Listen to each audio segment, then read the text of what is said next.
The Severn Valley in the west of England is renowned for its beauty. Although it's close to the cradle of the Industrial Revolution, it escaped the worst ravages. So you still have great stretches of rolling farmland and woods and unspoilt river valleys. The market towns and villages like Dursley and Wootton-under-Edge remain unscarred by industrial development. They have whole streets that go back hundreds of years. But the unspoilt beauty is not the reason we came here. We came to put a major paranormal theory to the test. Is there a link between geology, the rocks under our feet, and psychic events? Particularly where those rocks are under great stress, as they are where they've been cracked and folded and faulted. This is one of the most actively researched ideas among paranormal investigators, and it's given rise to a whole range of controversial theories. One of the things which has always intrigued researchers into the paranormal is why some areas appear to be more haunted than others, why some buildings have many legends attached to them. Could it be that the actual answer to this lies in the rock strata beneath our feet? In recent years, parapsychologists have paid more and more attention to fault lines. There is a growing belief amongst certain schools of parapsychology that these fault lines in some way are generating an energy which is allowing the haunting to happen. There are various schools of thought on the matter. The more orthodox or conservative parapsychologist or skeptic might say that minor earth tremors, minor seismic activity could cause many of the poltergeist type effects which we see in this part of the country. Another school has argued that rayon gas, an inert gas, is released immediately prior to earth tremors, and that this can take on a luminous glowing form which can appear as an apparition to some people. But perhaps the most intriguing possibility is that a form of energy, possibly a sub-microwave level radiation, is released by the fault, and that this in some way interacts with the human neural system, with the human brain. Does it make us more psychic? Does it make us more likely to hallucinate? We don't know at this stage. It was this latter theory in particular that interested us. The possibility of a link between stresses in the rocks, the Earth's magnetic fields, and the electrochemical activity in the brain. And to put these theories to the test, we chose a small stretch of the Severn Valley, only 10 miles or so square. It's an area that's crisscrossed with stress and fault lines, like cracks and wrinkles in a well-worn face. It's also an area that has a long association with unexplained and unusual events that stretches back over many hundreds of years. This area has got an incredibly diverse range of paranormal activity. So you're saying really that it's a hot spot of paranormal activity. And what I have noticed in my research is that if we look at the ancient megalithic sites, the stone circles, the tumuli, the barrows, the standing stones, that they are all to be found in areas where there are geological faults. Most of them, I think 80% of them, are in Cornwall, up through the west part of Somerset, through Wales, the Lake District, and in Scotland. And these are the parts of Britain that are intensely geologically faulted. But all that was far too general for our purpose. We needed a much more specific linkage. We were looking for places where two things came together. One, pronounced paranormal activity over many years, not just the odd event, but repeated unexplained occurrences, witnessed by 2 or 3 or more people. And second, proximity to a well-established fault line. We started with the old Bell Inn at Dursley, an old coaching inn that was hemmed in by no less than 3 well-marked fault lines. We had 2 builders at one stage staying, and they were burly men builders, typical builders, and they were coming down to breakfast one morning. It was about 7:30, and they came running down the stairs, white as a sheet, and they were really scared. They'd just met an old man in the corridor. They'd said good morning to him, and he disappeared in front of them, and they were really frightened. I had a long-distance driver stopped overnight. He parked his cab in the car park, went to bed as normal. We'd arranged for an early breakfast. I came down, got it all ready, waited and waited, no sign of him. I assumed that he decided to move on without paying. Checked the car park, only to find him asleep in his cab. I tapped on his window, inquiring what was going on, and basically he said, well, I can't come back in.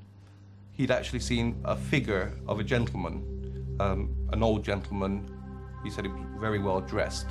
He just walked in and walked straight out through the door without opening it. With that, he panicked, got dressed, and spent his night in the cab. I went upstairs, and as I was starting to do the tables, I was in the middle of the room doing one of them, when I thought I heard somebody call. And I looked in the mirror, which was down at the bottom of the room, and nobody was there. So I continued to set the table. But as I was setting the table again, I had this awful feeling, somebody staring at you, and you just had to turn around. So when I turned around, there was a woman in the doorway, and she just put her finger up and says, "Come here," like that. But she didn't mention a word, just as if she was saying, "Come on." So I looked and I said, "Just a minute, please." And I put the dishes down and started doing, and I turned around again to see had she gone. And she was like this, and I thought, oh, there's been a guest I haven't seen, and she wants something. So I went. And as I got out, there's 2 steps there. I thought, did she jump those steps, or am I imagining it? And I stood. And then she went around the corner, and she was halfway. And instead of walking, she was just gliding up those stairs. So I came down and I told Mr. Lloyd, and he started to laugh at me. And I thought he was going to give me the usual Irish jokes about it, but he didn't. And he said, "You haven't seen her now." I said, "Seen who?" He says, "She's out again, is she?"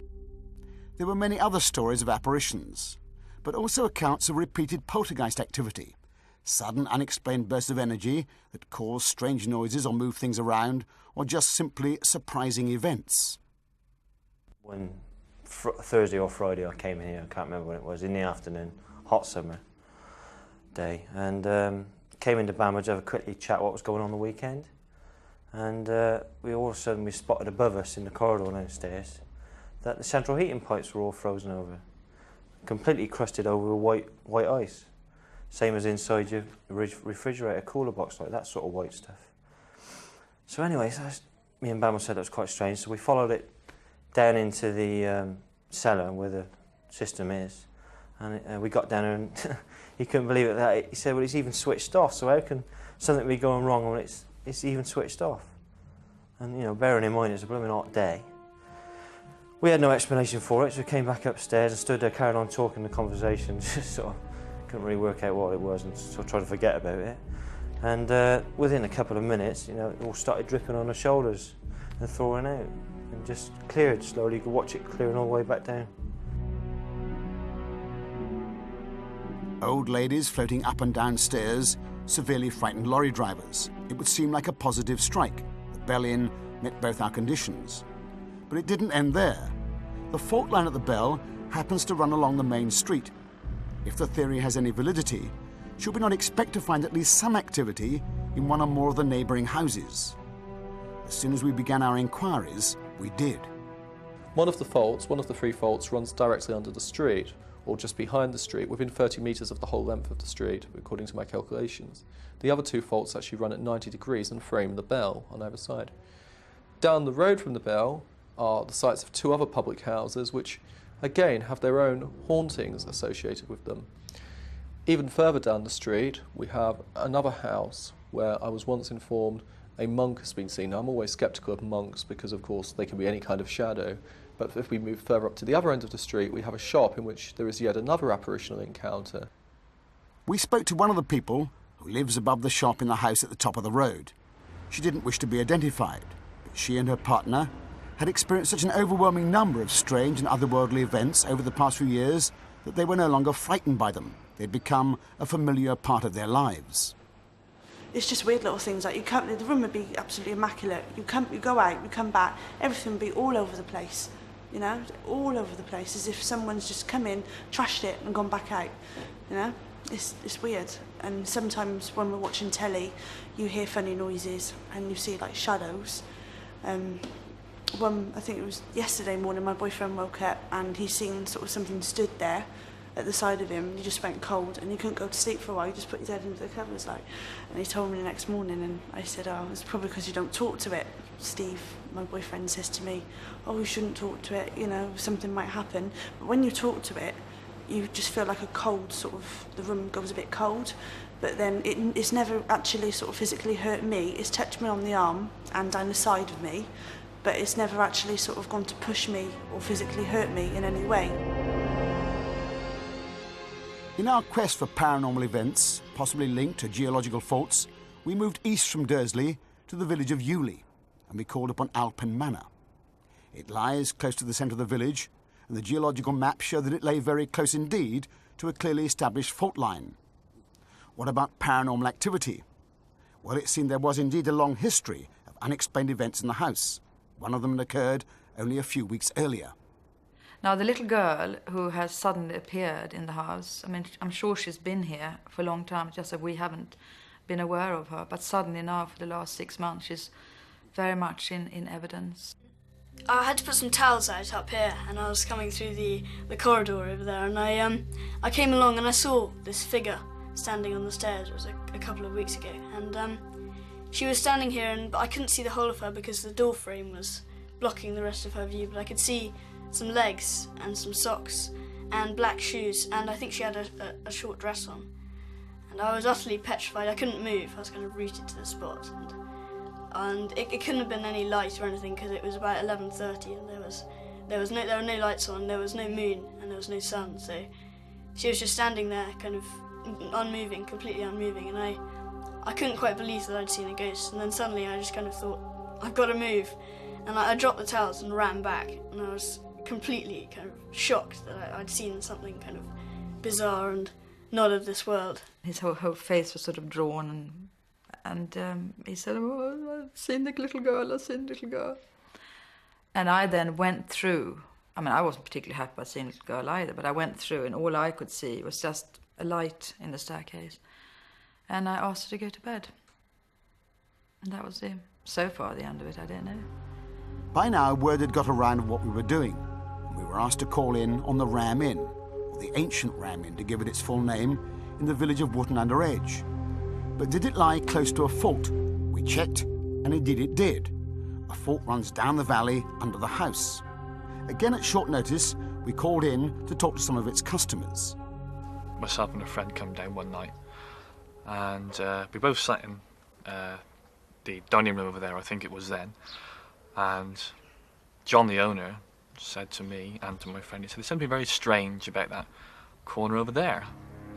And he pointed, and from then I was launched off the sofa, literally picked up, physically threw off the sofa onto the floor. I mean, coughing, spluttering, took all the wind out of me. And thereafter, I mean, I heard John saying, "Quick, look at me, look at me." And we both looked up, and he was literally pinned up against, there was a old oak dresser, I think it was. He's pinned up against it, his legs off the floor. Just, "Look at me, look at me." And it's something that I don't think I'll forget in a long time. I mean, even sort of 10 years ago, I mean, those sort of things will stay in your mind. I mean, something very frightening and very real, something very intense, yes. I'd recently lost a relative, and I mentioned this name Tom. I was just talking about, John was talking about ghosts, and then all of a sudden, as soon as I said that name Tom, this heavy presence come down, and that's all it was at the start. It was like a presence, like you could feel it, and that wasn't really a lot. I didn't really go with it then, and then all of a sudden it was like I went to move, but I couldn't move. It was like I couldn't move, like being struck by electric. John's hair was stood up on end. My hair was stood up on end. The radio in this room was going up and down for about 10 minutes non-stop. We just couldn't stop it. It was really getting out of control. I was sat in one end of the attic, which was our front room, and the attic's an L shape, and the other end of the attic was our bedroom. Me and Stuart were sat in the front room, and it was about 9 o'clock one evening, and we could hear all this crashing and banging around. And we got a big dog, he's a Rottweiler, and I thought, well, perhaps he was trying to get in behind some furniture, because it sounded like furniture moving. Anyway, the noise stopped, and we just sat and looked at one another, and then the noise started again, so we decided to investigate. We got to the bedroom doorway and looked in the bedroom, and we couldn't see the dog. We did notice, however, that a cupboard next to the double bed was missing. It was a usual bedside cupboard with a drawer in the top, a few books in it, and a door in the bottom. And it had gone. Well, we decided to look for the dog then, so we looked down the stairs to our right and noticed there was no dog, but the actual cupboard was stuck sideways in the doorway at the bottom of the stairs. Well, it was a bit of a shock, really. We had to move the cupboard in order to get out of the attic stairway. I carried on down to the bottom floor to see where the dog had got to, and I found the dog cuddled up in a ball against the door of my father's front room, shivering. It was about 2 o'clock in the morning. Turned all the lights off and got into bed. And a few minutes later, I was actually starting to fall asleep. And then suddenly all the lamps started flickering, just very briefly like that all around the room, which unnerved me a bit. It was a bit scary, but it wasn't too bad, you know. I thought it was a bit of a joke, to be honest. Someone was playing a joke. So I actually unplugged all the lights, apart from the one by the bed, for obvious reasons. And then they kept on doing it after that. So I figured, you know, that's something a bit weird is happening there. So I actually still stayed in the room, because flickering lights aren't that scary.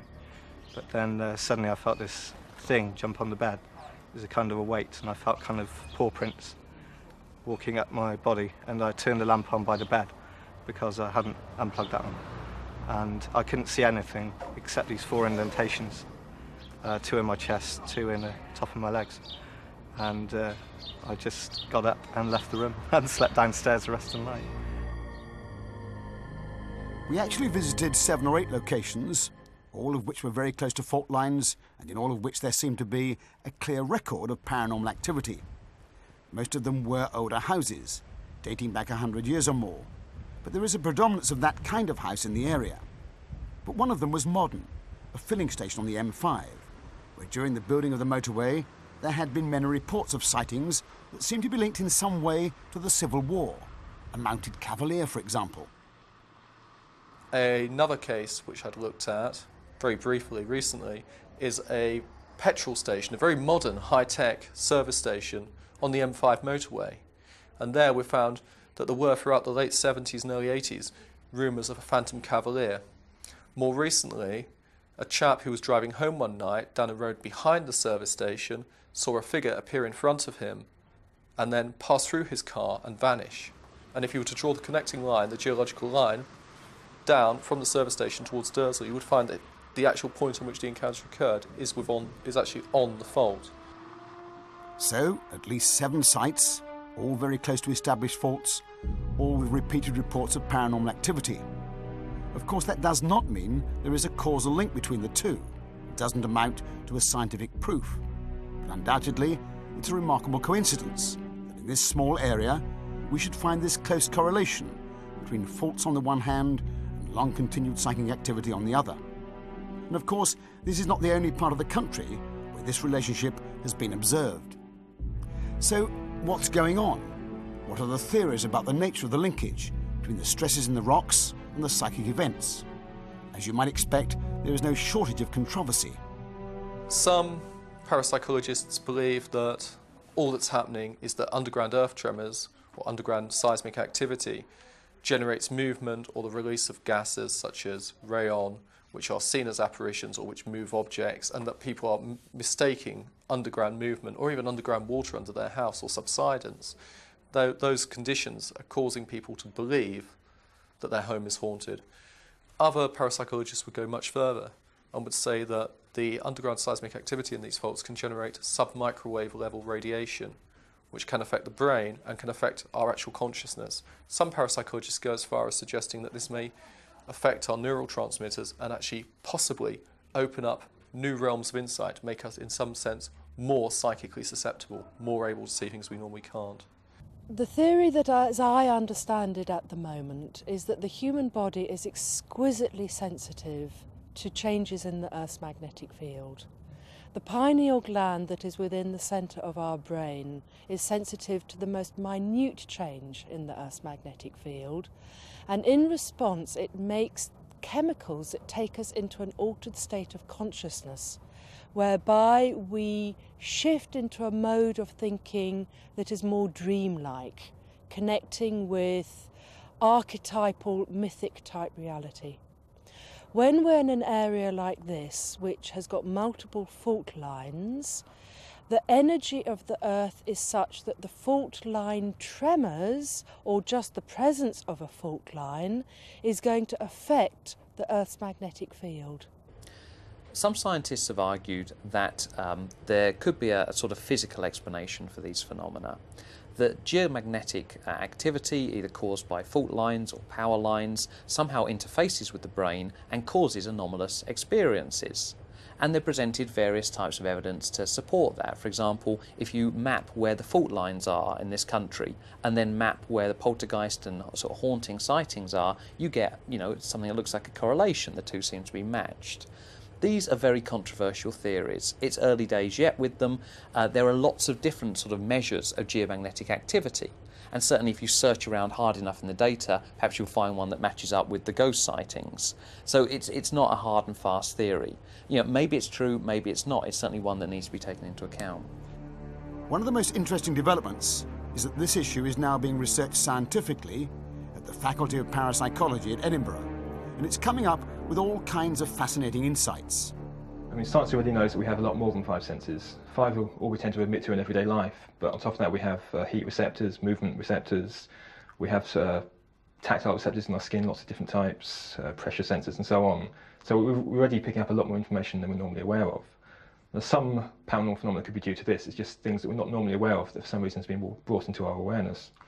But as well as that, so there's a whole range of these electromagnetic and other phenomena that we're starting to see do have an effect on our brains.